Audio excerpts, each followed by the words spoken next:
Good evening. We begin today with breaking news that is sending shockwaves through global markets and reshaping the geopolitical landscape of the Middle East. The United States and Iran have officially reached a historic preliminary framework agreement aimed at bringing an immediate end to the 2026 Iran war.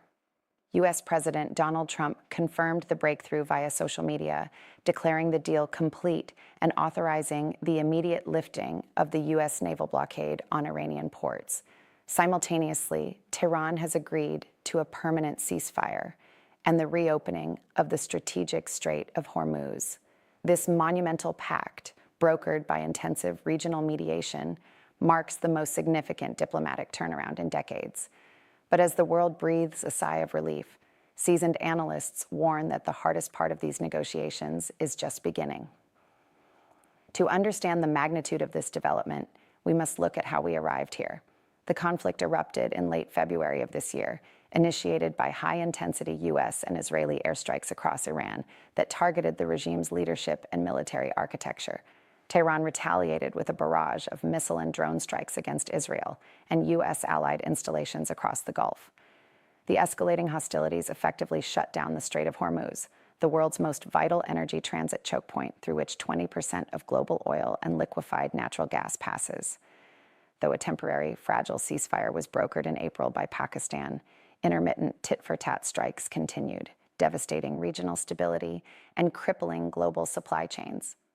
According to reports from Reuters and the Associated Press, the new memorandum of understanding was hammered out during an exhaustive 15-hour marathon session involving Qatari and Iranian officials, while the exact technical text of the MOU remains confidential ahead of an official diplomatic signing ceremony scheduled for this Friday, June 19th, in Geneva, Switzerland. The core terms have been confirmed by both Washington and Tehran: ceasefire on all fronts. Both sides have declared an immediate and permanent termination of military operations. Notably, Pakistani Prime Minister Shehbaz Sharif stated that this ceasefire is designed to encompass broader regional fronts, including Lebanon maritime reopening. Iran has committed to opening the Strait of Hormuz to commercial shipping. President Trump stated the opening will be toll-free, though Iranian Foreign Minister Abbas Araghchi noted that while committed to free transit, regulatory protocols and standard maritime fees remain subject to final implementation details. Lifting of the blockade. The United States will completely dismantle the naval blockade it imposed on Iranian shipping networks in April. The nuclear caveat.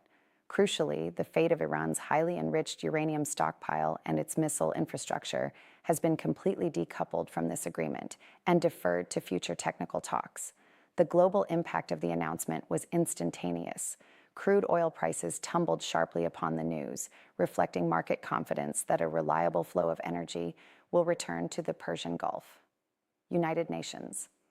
Secretary General Antonio Guterres warmly welcomed the accord, calling it a critical step toward ending the devastating conflict, while expressing deep gratitude to the key regional mediators: Pakistan, Qatar, Egypt, Saudi Arabia, and Turkey.